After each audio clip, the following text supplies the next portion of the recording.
चला लक्ष द्या.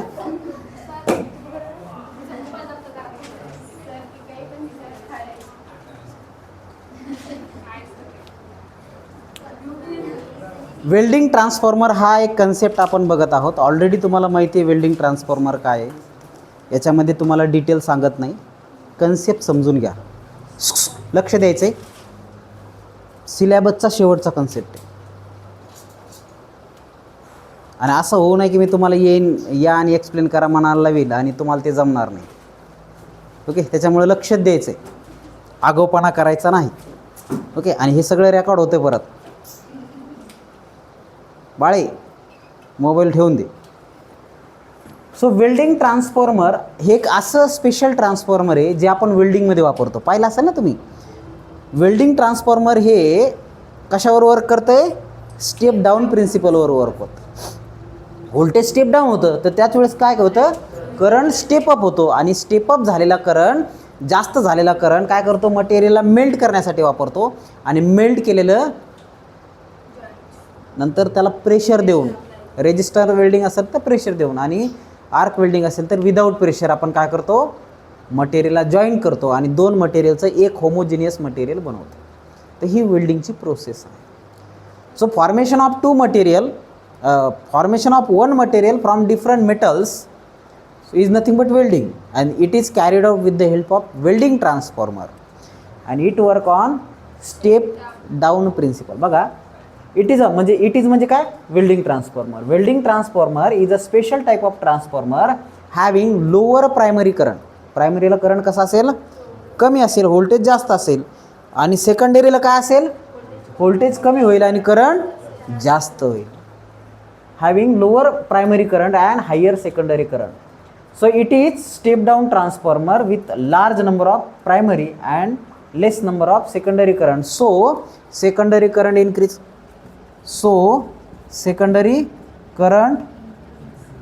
increase. आणि हा इन्क्रीज झालेला करंट काय करेल, वेल्डिंगला मदत करेल. इन्क्रीज झालेला करंट काय करेल, वेल्डिंगला मदत करेल, वेल्ड करेल. ओके, असा वर्किंग प्रिन्सिपल. तर बघा, the primary is made up of thin material. Primary बारीक मटेरियल आणि खूप सारे टर्न्स असतात. जसं तुम्ही बघितलं ट्रान्सफॉर्मरच्या व्हिजिटला, बारीक बारीक टर्न्स ह्या प्रायमरी साईडला होत्या आणि मोठाले कंडक्टर सेकंडरी साईडला होता. तर तिथंच इथं पण तसंच, primary is made up of thin wire and secondary is made up of thick wire. To develop and arc तयार व्हायला जास्त व्होल्टेज लागेल. आर्क तयार करायची म्हणल्यावर काय, आर्क म्हणजे काय रे, आयोनायझेशन ऑफ एअर. आणि ते तयार करण्यासाठी व्होल्टेज जास्त लागेल. पण to maintain that arc less voltage is sufficient. Arc तयार करण्यासाठी जास्त व्होल्टेज लागेल, पण आर्क मेंटेन करण्यासाठी मात्र जास्त व्होल्टेज लागणार नाही. आर्क तयार करण्यासाठी 70 ते 100 व्होल्ट लागेल, पण आर्क मेंटेन करण्यासाठी मात्र 17 ते 45 व्होल्ट सफिशियंट आहे. आणि हे ट्रान्सफॉर्मर जनरली 16 ते 34 kVAचं सिंगल फेजचं fan cooling step down transformer असतं, ज्याला इनपुट किती असतं, 230 व्होल्ट असतं आणि आउटपुट 1745 व्होल्ट एवढं असतं. येतं लक्षात. आणि त्याच्यानुसार मग current rating 50 ampere, 100 ampere, 200 ampere, असे 200 अँपियरचा करंट काय करेल, मटेरियलला मेल्ट करण्यासाठी I2R हीट तयार करेल आणि मटेरियलला मेल्ट करण्यासाठी वापरल्या जाईल आणि नंतर वेल्डिंग होईल. आता वेल्डिंग कंट्रोलचे 3 टेक्निक आहे. एक सिरीज रिॲक्टर, एक शंट मॅग्नेटिक शंट, आणि तिसरं टॅप चेंजर. एक टॅप चेंज करून आपण काय करतो, करंट कंट्रोल करतो. दुसरं मॅग्नेटिक शंटचं मूवमेंट करून करंट कंट्रोल करतो. आणि तिसरं म्हणजे सिरीज रिॲक्टर करून. ओके, तर हे तुम्ही वेल्डिंग ट्रान्सफॉर्मरमध्ये ऑलरेडी शिकले, त्याच्यामुळे ते काय इथं घेत नाही डबल. ते बघून घ्या, परीक्षेला विचारलं जाऊ शकतो. ओके, त्याच्यानंतर नेक्स्ट आहे पल्स ट्रान्सफॉर्मर. पल्स माहिती आहे का तुम्ही? ICUमध्ये कधी एखाद्या पेशंटला बघायला गेले का? बघितलं असं. तो स्वतः ICUमध्ये होता. काय झालं तुला? हां, बरं, 1-1.5 वर्ष होता. ठीक आहे. तर आता पल्स 1-1.5 वर्ष आधी होता. अरे बापरे.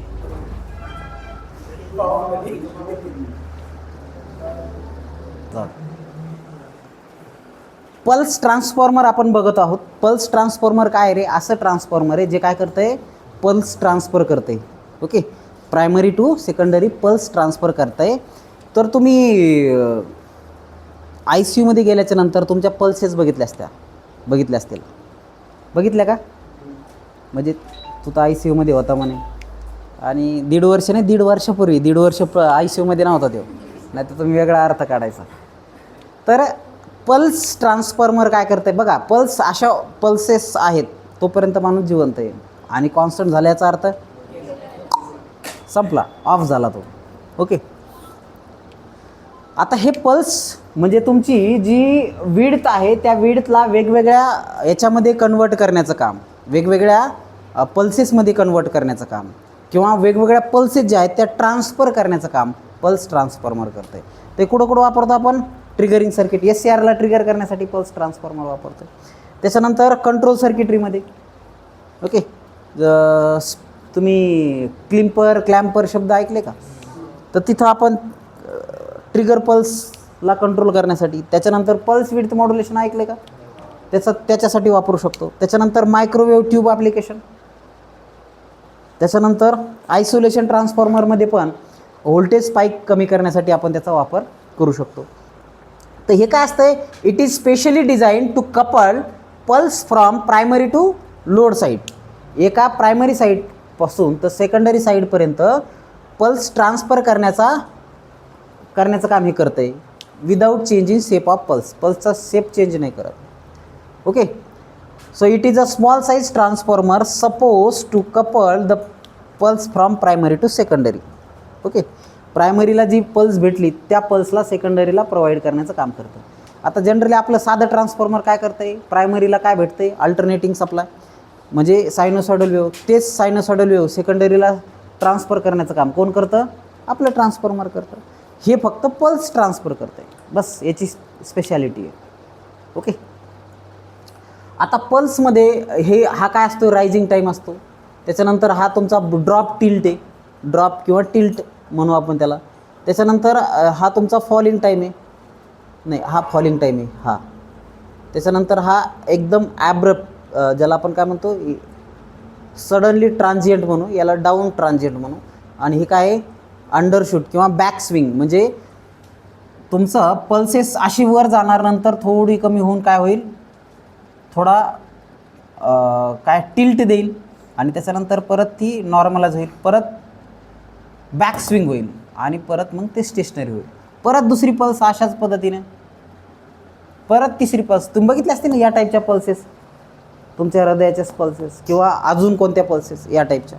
म्हणजे नॉर्मली ही साधी पल्स आहे, पण स्पेशल जर तुम्हाला पल्सच्या सगळ्याच बारकावे बघायचे असेल तर याला राईज टाईम म्हणतात, याला फॉल टाईम म्हणतात.